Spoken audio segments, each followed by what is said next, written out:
for performance, it's pretty much a given these days when it comes to nutrition for dancers. But what about food and mood? Can our food choices impact how we're feeling on a day-to-day? Let me share some food for thought. I'm Rachel Fine, registered dietitian nutritionist and founder of To The Point Nutrition. A dancer's performance is a direct result of hard work and motivation. So where does food fit into this? There's a lot of myths and a ton of antiquated ideals, and I'm here to dispel those. Hi, I'm Rachel Fine, a registered dietitian nutritionist who's here to help you and all your fellow dancers connect the dots between your food choices, your performance, your health, and ultimately how you are supporting your training efforts as dancers. Today I want to talk about an association that, in my opinion, doesn't necessarily get enough airtime, and that's the connection between food and mood. There's a connection that seems to be supporting an interplay between our food choices, brain chemicals, and even lifestyle factors, and how they all come together to support our mindset and how we're feeling on any given day. So let's back up a little bit. Let's talk about the science so that you can better learn about this interplay between food and mood. Neurotransmitters, these are the chemicals that relay messages between our brains and our bodies. In other words, they are crucial in helping to regulate our thoughts, our emotions, and therefore even our behaviors. There are three neurotransmitters that I want to focus on today when we're looking at this connection between food and mood. That's serotonin, dopamine, and norepinephrine. So serotonin, it's like our happy hormone. It is pivotal in not just feeling good, but feeling calm. It even helps to ensure that we are sleeping well at night. And believe it or not, this is what's most interesting, is that it's thought that nearly 95%, that is a lot, of our body's serotonin is actually created in our gut. So not necessarily a brain chemical, but actually a chemical coming from the large microbiome of our gut, suggesting a very strong relationship between gut health and our brains. You might have heard of this as the gut-brain axis. How can we help our bodies produce more serotonin? Well, an amino acid, tryptophan, which is actually found in many protein-rich foods like chicken and turkey, even cheese and nuts and seeds, can help and support our body's production of serotonin. You might have heard about that classic post-Thanksgiving meal relaxation, or I should say maybe post-Thanksgiving meal nap, if those of you are familiar with that. It's that feeling not just of fullness after that large meal, but also of calmness and even some sleepiness, specifically after eating a lot of turkey, which of course is a rich source of that amino acid tryptophan, therefore thought to be helping in the production of serotonin. Now, another neurotransmitter that we want to keep in mind here is dopamine. It's the reward. And what that means is that it's most associated with feelings of pleasure and reward. It also is often related to that temporary feeling of comfort that you gain after eating, particularly after eating foods that you enjoy. The release of dopamine also occurs not just after eating foods we like, but after some other behaviors like listening to music and laughing. There's also a known release of dopamine after partaking in some more addictive type of behaviors like smoking and drinking alcohol. Now, this is where things get interesting because we see this increased release of dopamine after such addictive behaviors. Some feel that eating, specifically eating certain foods, like I said, certain foods that we tend to like, certain foods that are known to maybe feel more addictive, like foods that are richer in sugar, some believe that there could be a parallel between food or sugar addiction and the release of dopamine. But I have since both spoken and written about in some previous content, and I'll share those links below, the questions and recognition that both food addiction and sugar addiction are actually not supported strongly in the research. In fact, we see a lot of confounding factors within food and sugar addiction research that makes it truly very hard to identify food as being an addictive substance, like, for example, alcohol or drugs. And one of the most common confounding variables that really impacts this research is the mere fact that restriction or deprivation, removing these food sources, whether it be low-calorie diets or low-sugar diets prior to reintroducing calories or high sugar foods, is often this initial step. And we can therefore suspect that the restriction or point of deprivation is more impactful, perhaps more of a reason why one might experience similar feelings of addictive qualities to certain foods. As I said before, other behaviors like laughing and listening to music, these also support the brain's release of dopamine. But we don't typically say that anyone is addicted to laughing or addicted to listening to music. So why are we suggesting that one might be addicted to eating or addicted to high sugar foods? I encourage you to open the conversation deeper and start to consider another perspective, that being the point of deprivation or the point of restriction that could be offering a much larger impact towards anyone's feeling of feeling addicted to whether it be eating or to eating sugar-rich foods. So just keep that in mind when we're talking about the neurotransmitter dopamine addiction and, of course, food. Now, similar to how that amino acid tryptophan helps in the production of serotonin, well, another amino acid, tyrosine, helps in the production of dopamine. Where do we get this amino acid? It's also going to be found in protein-rich foods. Remember, amino acids are actually the building blocks of protein. So it goes without saying that within an otherwise balanced diet and meal plan, we want to make sure we're incorporating a variety of protein-rich foods throughout our day. Now let's talk about the stress hormones. Epinephrine, norepinephrine. These affect attention and responding actions.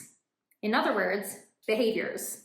They're crucial for our fight or flight response. And similarly, tyrosine, that amino acid in those protein-rich foods, plays an incredible role in their production. As a side note, there are also endorphins, a group of neurochemicals released in response to pain or stress that do help to improve mood and an overall sense of well-being. They're often associated with that feeling of joy, especially after taking an intense dance class. In addition to this, highly palatable, often foods that are rich in fat, help to support the production of endorphins as well.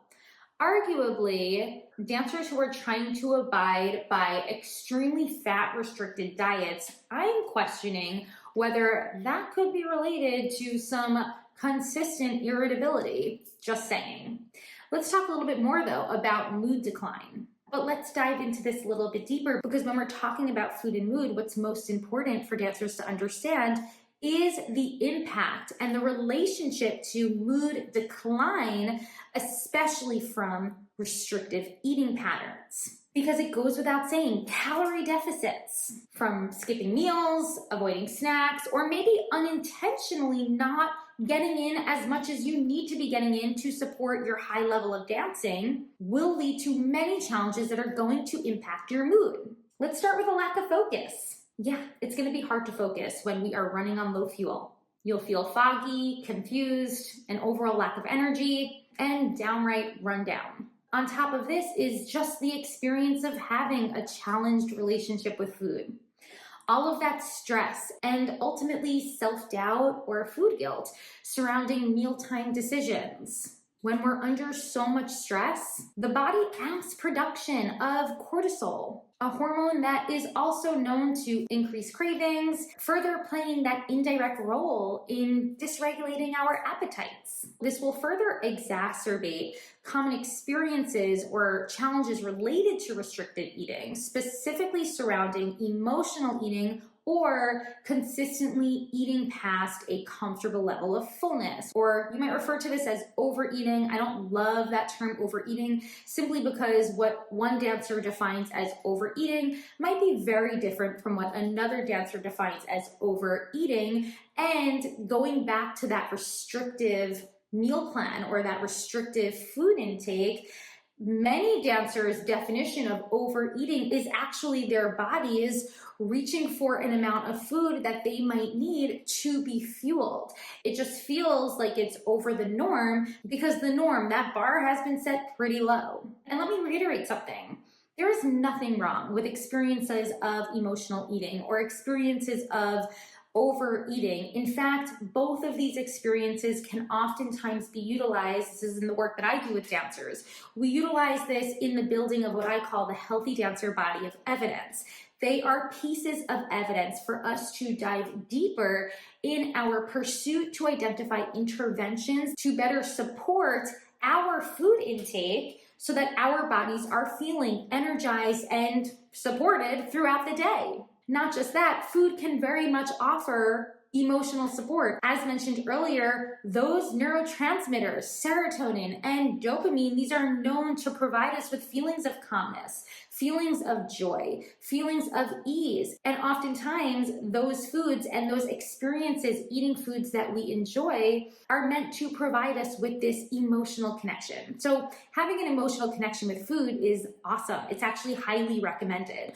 We just want to make sure if we are turning to food to navigate emotional distress, we want to make sure that we have other tools to also rely on to help us navigate through those times. Tools might include, again, listening to music, or perhaps reaching out and speaking with a licensed mental health practitioner for more support. So when it comes to food and mood and how you can utilize food to support clarity, to support joy, to support ease, I cannot stress this enough. But your relationship with food matters. And to sustain a great relationship with food, we're doing everything that I encourage dancers to do within the Healthy Dancer. First and foremost is prioritizing our baseline nourishment, making sure that our bodies have the energy they need to function day in, day out. That means proactively getting on top of your meals and snacks throughout the day. This might very much mean reaching out to a dietitian like myself to help identify that amount of food that your body does need.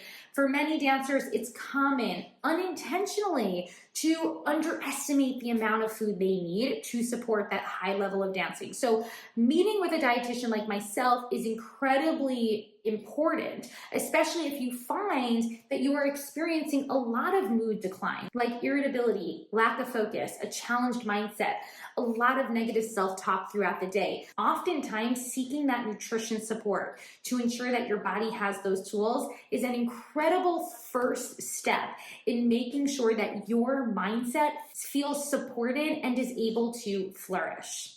On top of this, on top of ensuring that we are eating enough, we are eating regularly throughout the day, we are trying to avoid those long extended periods without food. We also want to make sure that we're striving for balance, that we're getting in those carbohydrate-rich foods. These will help to spare protein for jobs like building those hormones, building those chemicals, those neurotransmitters that I mentioned earlier to support mood. We also want to consider the role of probiotics in supporting our gut health. As I mentioned, that gut-brain axis and that relationship between our moods and a flourishing microbiome. Having a food-first approach is super helpful with this. I've got another video and another article that will help you do just that.